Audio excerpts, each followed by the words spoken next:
Suscríbete a nuestro canal y activa la campana de notificaciones.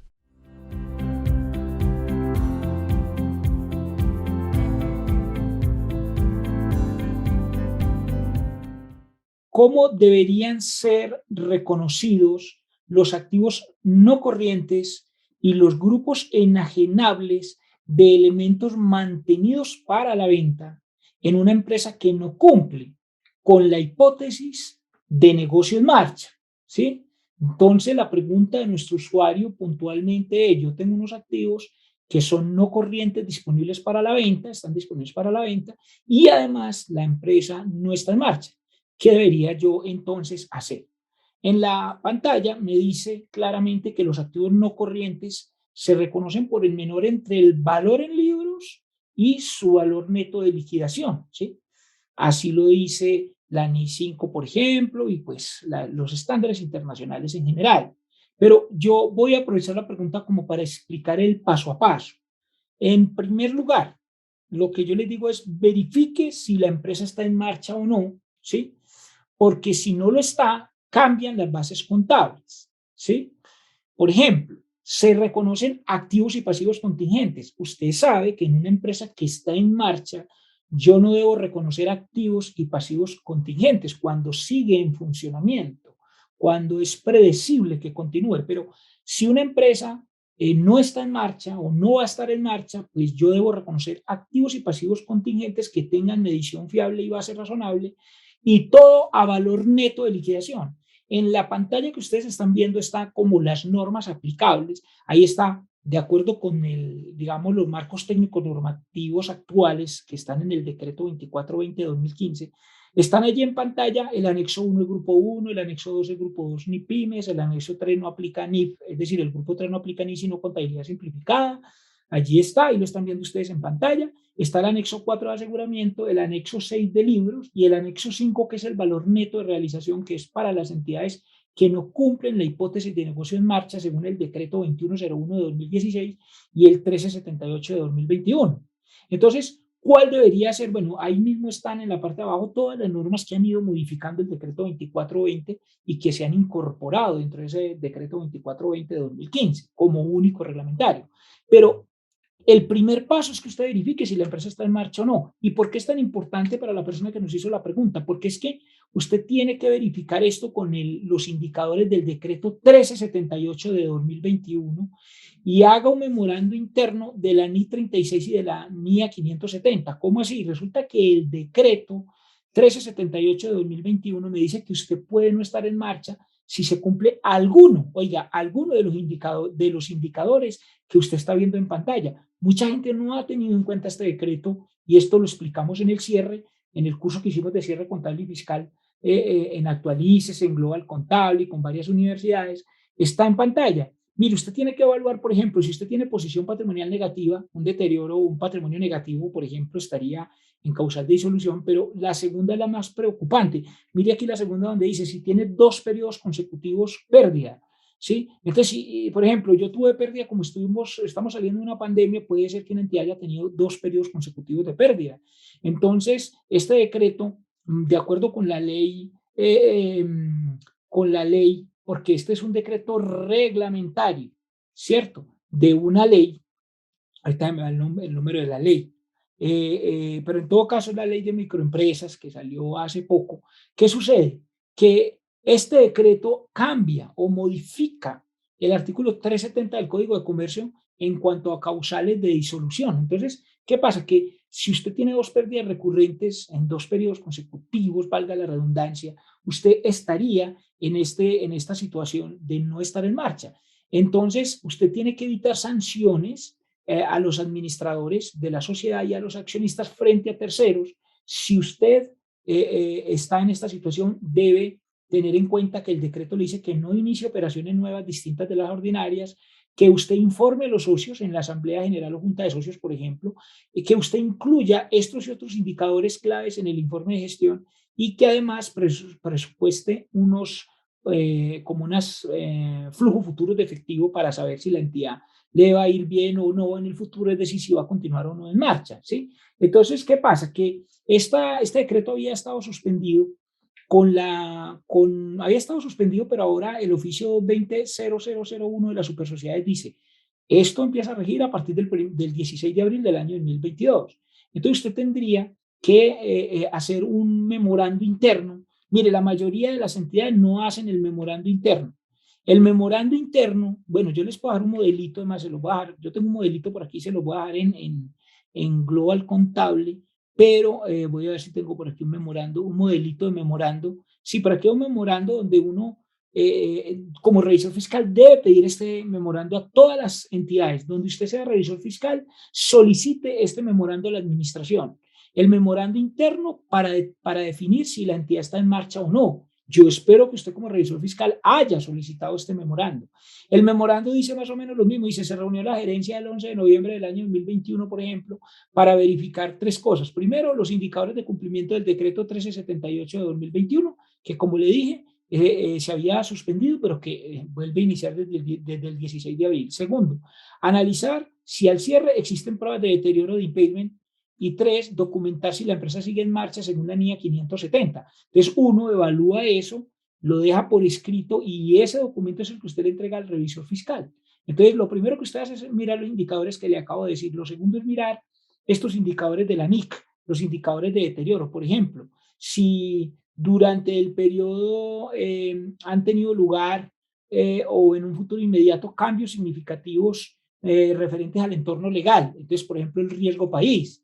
Hay gente que dice, no, es que Colombia va a tener un riesgo país muy alto en las elecciones. Otros dicen, yo no considero que ese riesgo sea tan alto. Pero, por ejemplo, puede que haya un riesgo en el entorno legal, porque, por ejemplo, cambia la ley, eh, por decir algo, sale una ley de teletrabajo y usted lo que tenía era unos restaurantes en una zona donde la gente iba a trabajar, pero ahora el restaurante no tiene casi ingresos.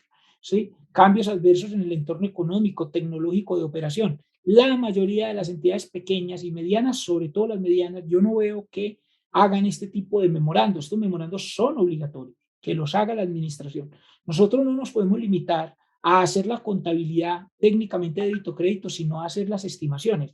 Aquí están los indicadores que usted tiene que evaluar y además tiene que evaluar lo de la NIA 570. ¿Y eso para qué? Para lo siguiente. Voy a poner un ejemplo numérico rápido para la persona que nos preguntó cómo contabilizo si yo tengo un activo que me va a tocar venderlo. Era un activo no corriente, yo venía trabajando con él, pero por alguna razón me va a tocar venderlo porque ya no estoy en marcha.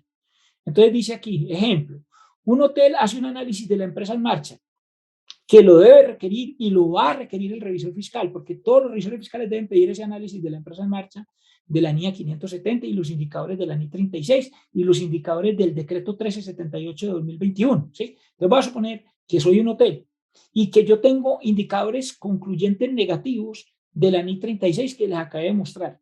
Entonces, y que les voy a dejar ahí en línea, ese lo dejo en Global Contable. Entonces dice, la gerencia procede a, ojo, uno, mire lo que hace la gerencia. Uno, calcular el valor presente de los flujos futuros a 5 años. Voy a suponer que soy un hotel y que estoy en una zona muy turística y he tenido problemas. Entonces dice, calcular el valor presente de los flujos futuros a 5 años, descontados a valor presente, más un valor terminal. Bueno, el valor terminal es lo que está más allá de los 5 años. Se usan algunos métodos como el método de Gordon. No es muy complejo. Usted está en YouTube, encuentra modelos. ¿Sí? De cómo se calcula un flujo futuro a 5 años más un valor terminal con el modelo de Gordon. No tienes que hacerlo súper complejo. Y voy a suponer que usted encuentra que los flujos futuros son 12.000 millones estimados, dice la diapositiva. Y voy a suponer que el valor en libros de los activos, el edificio y los muebles del hotel, actualmente es de 15.000 millones. Entonces, no se consideró separar los salones de eventos como una unidad generadora de efectivo separada porque ahora la mayoría de eventos son virtuales. Entonces, la empresa dijo, la ANI le dice, hágalo por unidades generadoras de efectivo o hágalo completo. Te voy a suponer que aquí se hizo completo y me dio ¿cuánto? 12.000 millones, pero el valor en libros es 15. Nótese que el valor en libros está en 15 y el valor presente de los flujos está por debajo del valor en libros. Entonces la diferencia son 3.000 millones. En ese caso, la norma dice que no es que usted de una vez calcule el deterioro, sino que procede a calcular un valor razonable. ¿Sí? Entonces, si el valor razonable es de 20.000 millones, no habría deterioro. La NI 36, párrafo 19 le dice, si el valor razonable o el valor de uso, o sea, ese valor presente, es superior al valor en libros, que es de 15.000 en el ejemplo, no hay deterioro. Ya usted para ahí, hasta ahí para lo que tiene que hacer. Pero En el B de la diapositiva dice, si el valor razonable fuere de 11.000, voy a suponer que dicen, no, eso no le damos por ese hotel y eso muele en 11.000 millones. Entonces, el valor recuperable, dice aquí, es el mayor entre el valor de uso, dice allí en la diapositiva, entre el valor de uso y el valor razonable, es decir, los 12.000. Los 12.000 es el máximo que usted puede recuperar, ¿sí?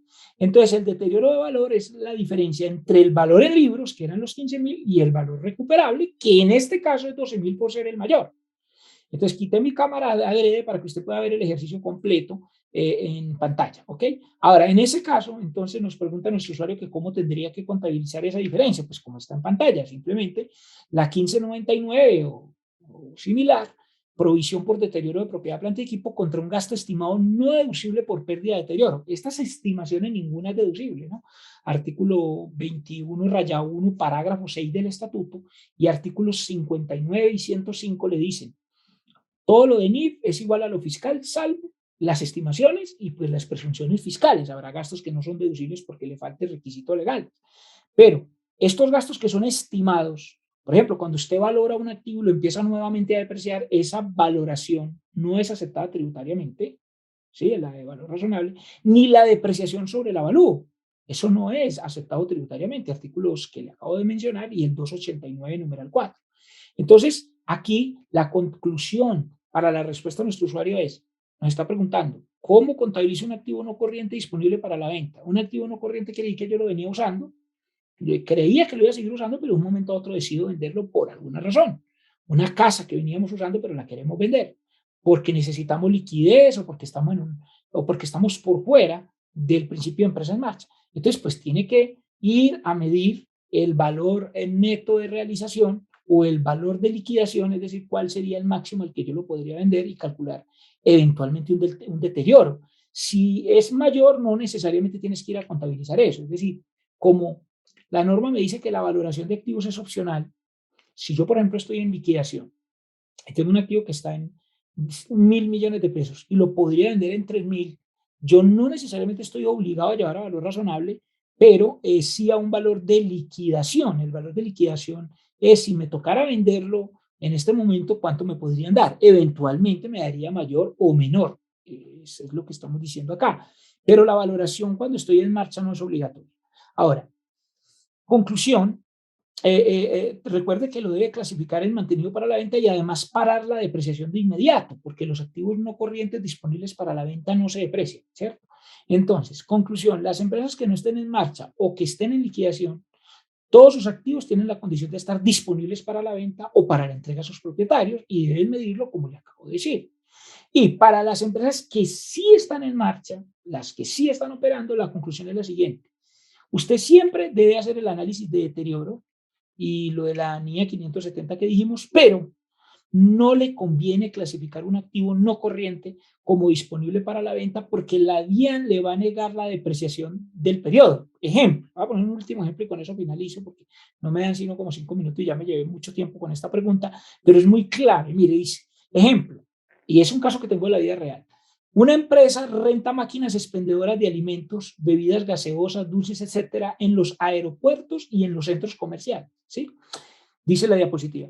Tenía unas máquinas que piensa vender y las clasificó disque como disponibles para la venta y la DIAN le negó la depreciación del artículo del año porque así lo dice la NIF y ese mismo tratamiento le tiene que dar fiscalmente, artículo 21 raya 1. Y yo le digo, hombre, pero ¿para qué se pusieron a clasificar eso? Si es que la NIF 5 le dice que usted tendría que estar totalmente seguro que las va a vender en menos de un año. Entonces, no, pues si usted las va a vender, que se calla y cuando las venda, pues las vende. Pero en una empresa que está en marcha, la única manera en que usted las puede poner como disponible para la venta es que se cumplan todos los requisitos de la NI 5, entre ellos, que haya ya una oferta pública de venta. No que es que yo quiero venderla. A mí me ocurre que de pronto estas máquinas que las vamos a renovar, igual las sigo usando, pero las voy a vender. De más o menos en un año las voy a vender o dos, no sé, pero están ahí disponibles para la venta. Entonces, eso es disponible para la venta. No, para que sea disponible para la venta debe cumplir todos los requisitos de la NI 5, entre ellos, que sea prácticamente seguro que usted la va a vender en un término inferior a un año. ¿Por qué? Porque usted tiene que cesar la depreciación según la NIF. Y si terminado el año no la vende, le toca reconocer toda esa depreciación que dejó de reconocer de manera acumulada. ¿Ve? Entonces, es mejor que no se ponga a jugar con eso, salvo que de verdad sea que usted cumpla con los requisitos de NIS 5. Esa es la respuesta de nuestro usuario que hizo la pregunta sobre cómo debo contabilizar los activos disponibles para la venta, recordando que puede hacer sus preguntas al WhatsApp 301-266-4176. Un abrazo, un saludo. Muchas gracias a nuestro usuario.